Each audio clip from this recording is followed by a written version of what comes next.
Good morning students, welcome to prep on IAS. और जो हमारी रिसोर्स की बातें चल रही हैं, कंजर्वेशन की बातें चल रही हैं, उसमें आज हम पहला अपना रिसोर्स देखेंगे, important resource, namely land and soil.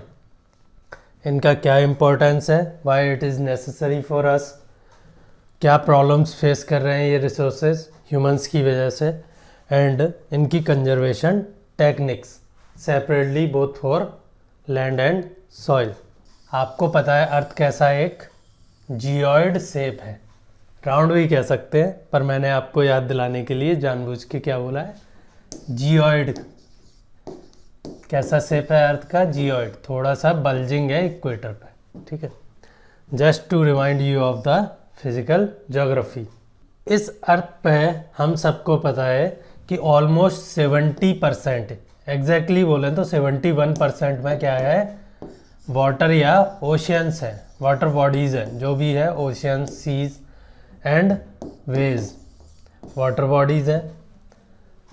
Rest जो है, रेस्ट 30% पे क्या है, रेस्ट 30% या एग्जैक्टली बोलें तो 29%, आप मान लीजिए 30% क्या है, लैंड एरिया, लैंड सरफेस है, जिस पे कि ह्यूमंस और प्लांट्स जो कि लैंड बेस्ड है इनहेबिट कर सकते हैं।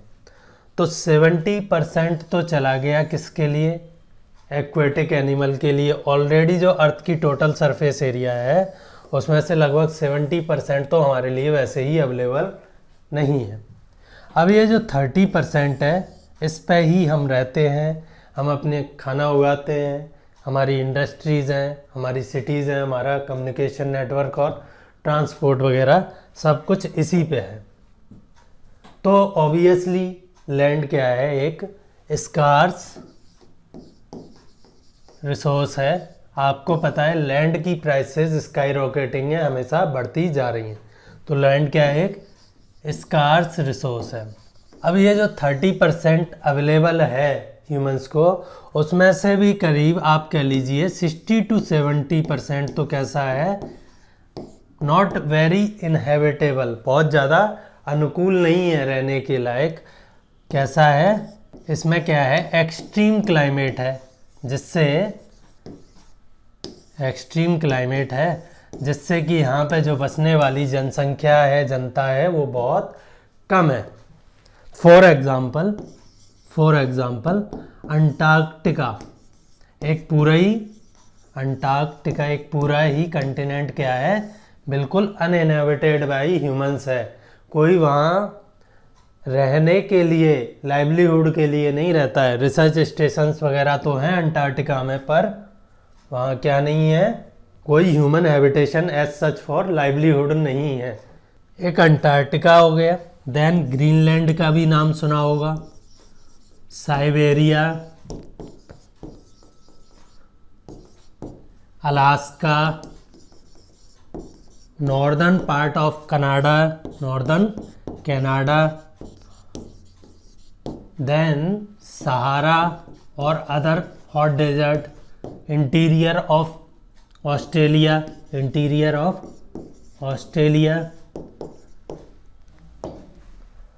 सहारा and other deserts, Sahara, Thar, Gobi, ये डेजर्ट, ये क्या है, ऑलमोस्ट अनइनहेबिटेबल है। इनमें क्या है, आप बहुत अच्छे से रह नहीं सकते हो, या फिर जो पॉपुलेशन है जो यहाँ रहती है, रिसोर्सेज, नेचुरल रिसोर्सेज इतने कम है यहाँ कि वो ज़्यादा पॉपुलेशन को सपोर्ट नहीं कर सकते हैं।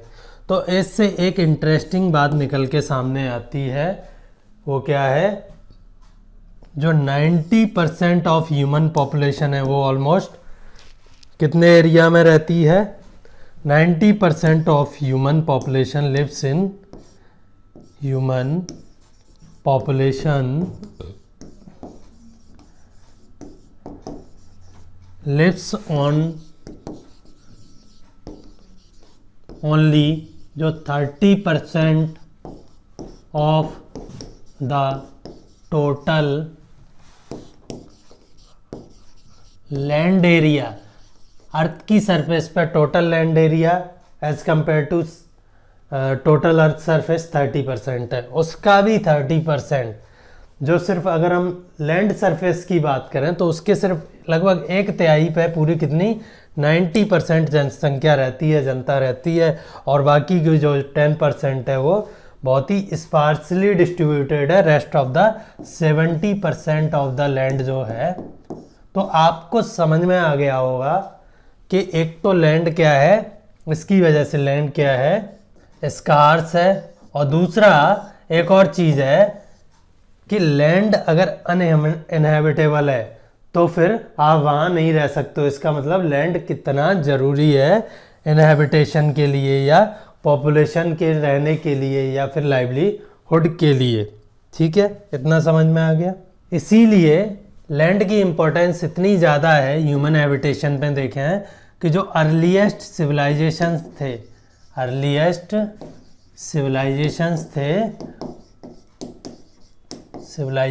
थे वो कहाँ ग्रो हुए, कहाँ प्रोलिफरेट या प्रॉस्पर हुए, जहाँ के लैंड की फर्टिलिटी अच्छी हो, प्लेन एरिया हो, प्लेन हो, लैंड कैसा हो, प्लेन हो, माउंटेनस या डेजर्ट्स में बहुत ज़्यादा सिविलाइजेशंस पहले भी नहीं थे, अब भी नहीं है, और वहाँ वाटर की अवेलेबिलिटी हो। तो basically natural resources determine the location और site of the human habitation. अब देखते हैं हम कि ह्यूमन लैंड को किस किस पर्पस के लिए यूज़ करते हैं। बताइए मुझे, लैंड को किस पर्पस के लिए यूज़ करते हैं हम? तो सबसे पहला तो है इनहेबिटेशन। आप जो घर बना रहे हैं उसके लिए, आप नाव पे घर देखे होंगे आपने, पर वो बेसिकली मेनली लैंड पे ही है। सेकंड है, अगर इनहेबिटेशन की बात करें तो हम एग्रीकल्चर। सेकंड क्या हो गया, मोस्ट इम्पॉर्टेंट। अगर लैंड की सरफेस पे ह्यूमंस का सबसे ज़्यादा एंटरप्राइज है, किसी चीज़ से सबसे ज़्यादा घिरा हुआ है, तो वो है एग्रीकल्चर से। थर्ड है, अगर हम फॉरेस्ट एंड वाइल्ड लाइफ को मैनेज्ड माने, ह्यूमंस के यूज़ के लिए माने, तो हमें वाइल्ड लाइफ और फॉरेस्ट के लिए भी लैंड चाहिए, forest and wildlife. Then हमारी जितनी भी इंडस्ट्री हैं इंक्लूडिंग माइनिंग वगैरह, उनके लिए लैंड चाहिए। देन हमारा जो इंफ्रास्ट्रक्चर है जिस पे कि मॉडर्न सोसाइटी बेस्ड है, उसके लिए भी लैंड चाहिए। फॉर एग्जांपल रोड्स, रेलवे, इन सब के लिए भी लैंड चाहिए। तो ये कुछ हमारे मेन पर्पस हैं लैंड यूज़ के, हमारे क्या है मेन मोटिव हैं, इनके लिए हमें लैंड चाहिए। एक और चीज़ होती है, एक तो ये क्लासिफिकेशन हो गया लैंड का। लैंड का हम दूसरा क्लासिफिकेशन भी कर सकते हैं कि लैंड हो सकता है कैसा, प्राइवेटली ओन्ड। आपका घर है तो वो आपका ही घर है, वो कम्युनिटी से उसका मतलब नहीं है। और दूसरा हो सकता है कम्युनिटी या जो शेयर्ड लैंड है, चाहे वो गवर्नमेंट के पास हो, चाहे वो विलेज की किसी कम्युनिटी के पास हो, जिसमें कि वो सब लोग उसे यूज़ कर सकते हो, शेयर्ड लैंड है ना। चाहे वो पास्चर लैंड हो, चाहे वो वाटर के सोर्स हो, चाहे वो आने जाने का रास्ता हो, ये सारे किस में आते हैं, कम्युनिटी में। और प्राइवेटली ओन्ड मतलब एक बंदे या उसके जो भी, जिसको वो राइट देना चाह रहा है, उसका वो लैंड है, राइट है उस पर।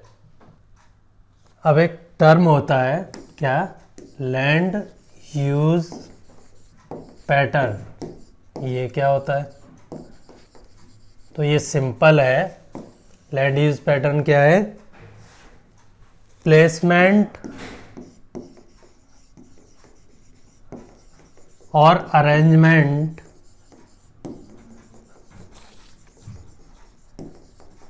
Of different type of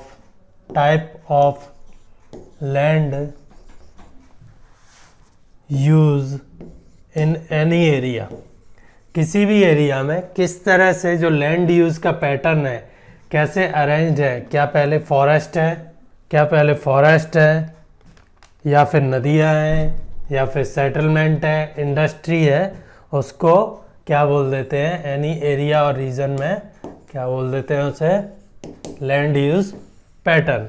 for example यहाँ देखिए, आपने विलेजेस देखे होंगे, तो एक सेंटर में क्या है, एक जगह पे मेनली आपको हाउसेज मिलेंगे, वो उस हिसाब से डिवाइड होंगे, जो भी वहाँ सोशल हायरार्की है, स्टेटस है, उसके हिसाब से ये विलेज का जो सेटलमेंट पैटर्न है वो डिवाइड होगा। इससे कुछ रास्ते निकल रहे होंगे विलेज से आने जाने के लिए, ठीक है।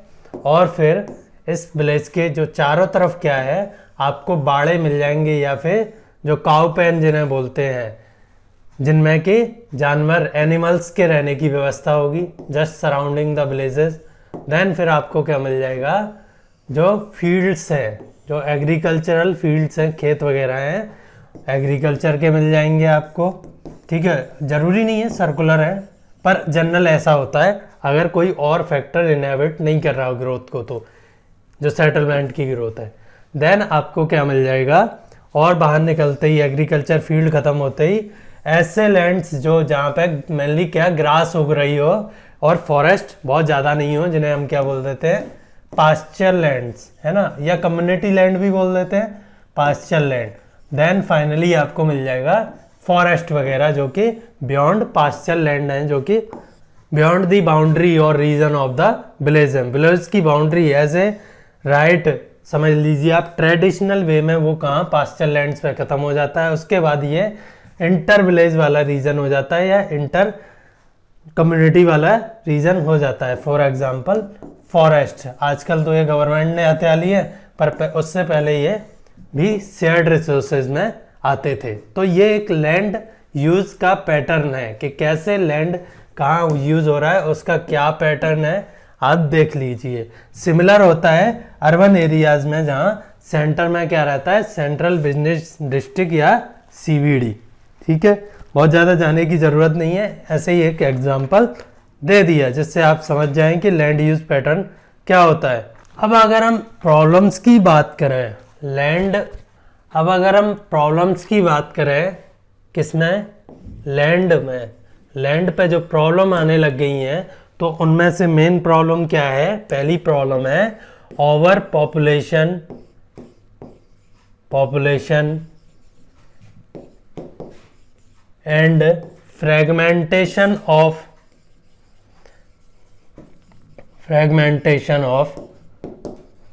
Land holding. अगर हम ह्यूमंस के पर्सपेक्टिव से देखें, सोसाइटी के पर्सपेक्टिव से देखें, तो ये बेसिक प्रॉब्लम एक एग्रीकल्चरल या रूरल एरियाज़ में आने लगी है कि जैसे जैसे पॉपुलेशन बढ़ती जा रही है वैसे वैसे लैंड तो बढ़ नहीं रहा है, थोड़ा बहुत एनक्रोचमेंट हुआ है जो पास्चर लैंड्स थे, कम्युनिटी लैंड्स थे उनका, लेकिन बेसिकली ये ऑलमोस्ट फिक्स है, और लेकिन पॉपुलेशन 2 to 3 टाइम्स बढ़ गई है।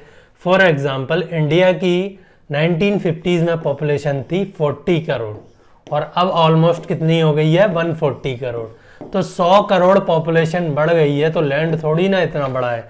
तो ये एक बेसिक प्रॉब्लम आ रही है।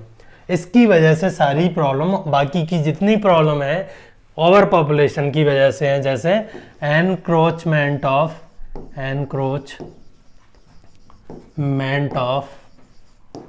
पास्चर और कम्युनिटी लैंड, कॉमन लैंड जो था उसका एनक्रोचमेंट हो गया है, वो प्राइवेट लैंड में कन्वर्ट हो गया है, डिफॉरेस्टेशन हो गया है, फॉरेस्टेशन हो गया है। एग्रीकल्चर से प्रॉब्लम्स की बात करें हम, तो एग्रीकल्चर में ओवर यूज ऑफ पेस्टिसाइड वगैरह और जो इंसेक्टिसाइड है, हर्बिसाइड है, उसकी over use of fertiliser, pesticide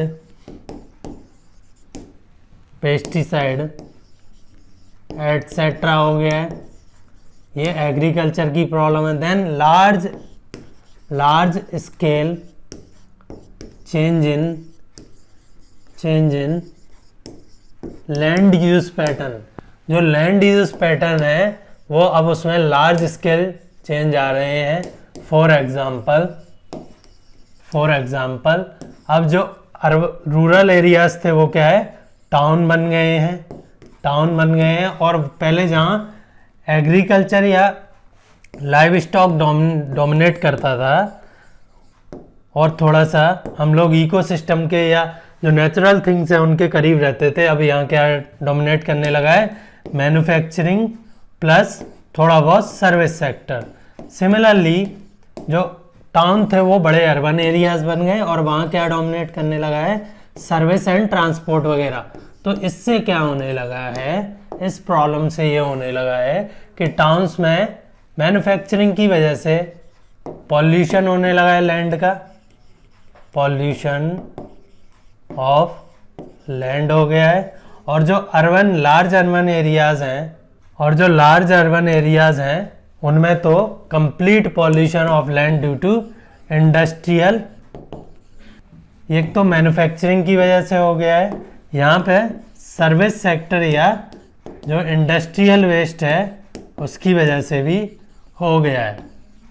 ठीक है, so what are the remedies, इसके लिए रेमेडीज या सॉल्यूशंस क्या है।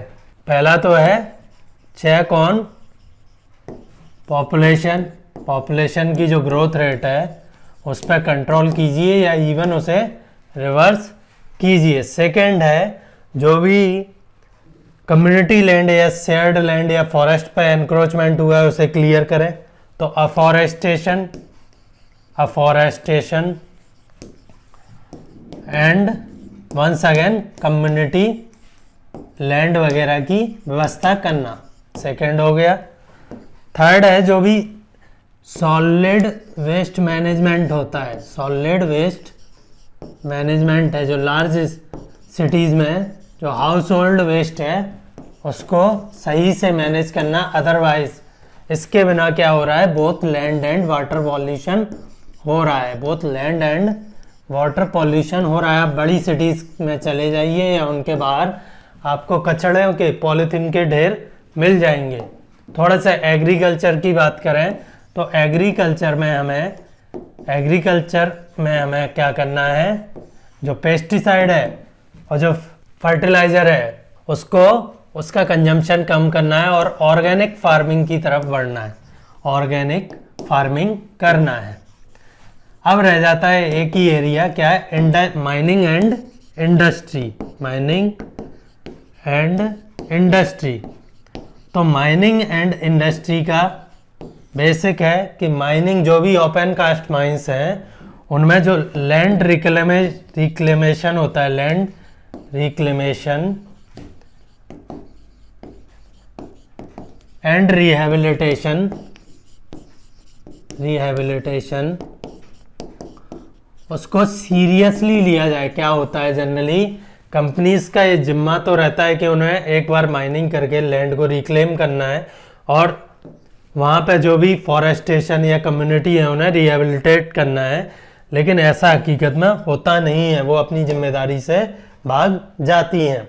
तो ये कुछ कंजर्वेशन के हमारे मेथड्स हैं। और फर्दर एक और कि जहाँ भी कम्युनिटी या ग्रेजिंग या पास्चर लैंड्स या फॉरेस्ट हैं जिनमें कि अभी भी पास्चर या ग्रेजिंग की अनुमति है, वहाँ ओवर ग्रेजिंग को रोका जाए, over grazing of live stock on shared land को क्या किया जाए, कंट्रोल किया जाए। अदरवाइज इससे क्या होता है, जो वेजिटेशन ग्रो करने की कोशिश करती है वो क्या है, कुचल के ख़त्म हो जाती है।